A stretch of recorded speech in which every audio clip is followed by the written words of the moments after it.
Alright guys, what is going on? This is Outdoor Tech Season 3, Episode 20 of the Spring Series, and for today, we're doing something totally different. We're not going for trout, we're not kayaking, we're not going for smallies or bass, but we are going for the elusive and invasive northern snakeheads. I never caught one before, so if you guys are watching this video right now, that means I had success later on, and I would just be coming into this, there's always that little voice in the back of your mind that's like, dude, you're gonna drive an hour and a half down south of, freaking Philadelphia into New Jersey to catch nothing, get skunked. But, you gotta take chances as anglers, explore new waters, and that's exactly what we're doing today. We're just gonna go out on a whim. We're gonna, find some tributaries off the Delaware River, and we're just gonna fish them, That's all you can do is just go out, explore new areas, and, hopefully we could find some success. It's not rocket science, I never caught a snakehead before, but listen, they like top water, they're gonna be in structure, and that's just what we're gonna try to find here. And, hopefully we could find like a good patch of lily pads or something, just kind of jigging it out of those lilies and get a nice top water blow up. I've seen YouTube videos and these things thrash like crazy. So, it's one thing to hook up on them, but to get them in a net, completely different story. But, anyways, enough talking. We have a solid hour and a half plus hour drive. And we gotta get on the road. And hopefully you guys enjoy this video if, it happens. So, stay tuned.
There we go. Stay on, baby. Shit. First snakehead, stay on. Go! Oh. Let's go! Alright guys, so we just freaking caught our first snakehead. I am super freaking happy right now. I'm gonna just adjust the lighting just a scotch for y'all. Yeah, it's good. Guys, freaking first snakehead. Look at this. Look at the freaking fins. I know it's tough lighting, but this is what we call a freaking northern snakehead, baby. Oh, look at that. Look at the freaking mouth. Guys, it's like I see Instagram photos, I follow accounts of guys catching these things, and to finally have one in my freaking hands, man. It's been like 2 years, and the funny backstory is I was talking to this old man. He was going catfishing at this original spot that I had in mind, and I was just talking for him to about 10 minutes, and he gave me this spot, and you know what? If there's a 1 in a billion chance that this old man's watching this video, dude, I owe you a beer, man. Absolute freaking awesome snakehead. Took the top water spro. Oh, just throwing frogs right along the weed lines, and it's It doesn't get much better than this. You drive up here an hour and a half from, you know, where am I? From the Lehigh Valley, and it's like, thank you, New Jersey. It was worth $33 for an annual license, so I'm gonna get this guy, throw him back in the water because, you know, people, you know, I'm not even gonna get into the whole debate about throwing them or keeping them. I'm a catch and release angler, and you know what? Tough crap, you know. They are here to stay, and that's just the end of the story. I mean, that's it. Anyways, I'd say probably, I mean, a solid 20 plus inch rod, easy. So, I mean, I don't have measurements, and I'm not really like about the numbers, and just another species from this, you know, catching those stripers a week ago to now catching snakeheads. Pretty soon we're gonna be catching flatheads, so I'm just super thankful. God is good. Let's get this guy back in the water. That freaking red-winged blackbird's freaking chirping, but awesome. Again, just so freaking cool. Alright guys, well this snakehead, it's gonna kick off, and I know I don't have the greatest angle, but watch this guys. I'm gonna release this thing, and this thing's gonna freaking dart. Hopefully I don't cut my freaking hand here. Oh, and it's gone, guys. No. Guys, that was like the worst release, but it swam off. It was just, they're so slimy. I don't, you know, I heard about them being slimy, but I mean, you need a pair of fish grippers when it comes to snakeheads, because they, for one, they have teeth, but again, they are so slimy. They literally just, you think pickerels are slimy? Multiply snakehead slime by 10. I mean, just what you saw there, it's like I couldn't even like pick it up for you guys, but you know, it swam off fine, and let's go catch some more freaking snakeheads.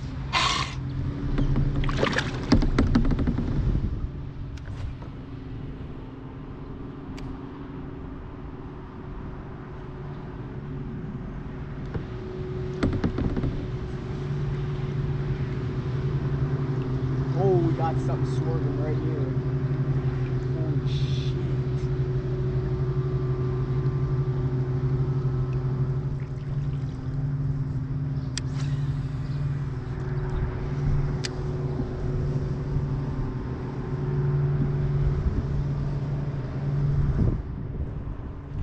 Oh, guys.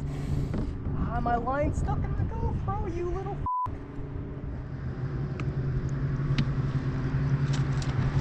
God, you see that? Watch this.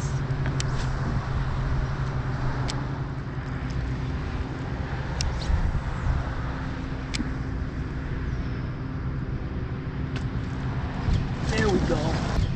There we go. Big one. Freaking big one, guys.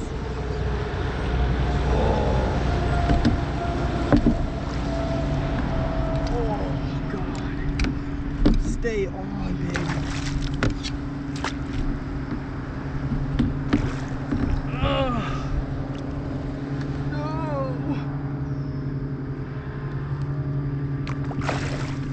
This is a nice one. Oh my God. Oh, my freaking heart's about to explode. Let's go! Holy fuck. Holy fuck. This is a big snakehead. Holy fuck. Oh my God. Here's our second snakehead. This thing honestly is tired to even hold.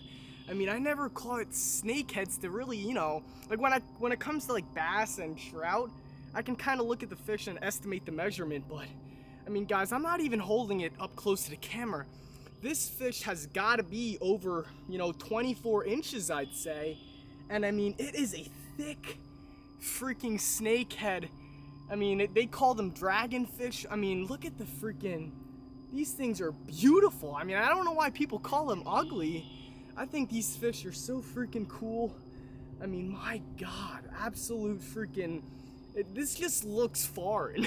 And I mean, it is. It's a delicacy in China, but I mean, guys, freaking snakeheads in the Jersey swamps. This video couldn't be more of a success. Second snakehead, and you know, I had opportunities throughout the day, but I was still kind of excited. But when this guy hit the freaking frog, I was like, all right, I had enough snakehead blow-ups. I'm ready to actually get serious. And, you know, for my second snakehead, this thing is pretty goddamn big, you know, like, no danks whatsoever. And I am just so thankful for this beautiful fish. Let's go. Well, guys, you know, I still had this snakehead down on the ground here. You know, I'll be honest with you guys, I am in between about, you know, whether to release him or keep him. You know, the first one I released, and, you know, the second one, oh, God, you know, I'm torn. And it's not, I mean, I read up on them. I mean, like, the snakeheads, they spawn, like, multiple times throughout the year. I mean, look at their fry balls, or thousands of them.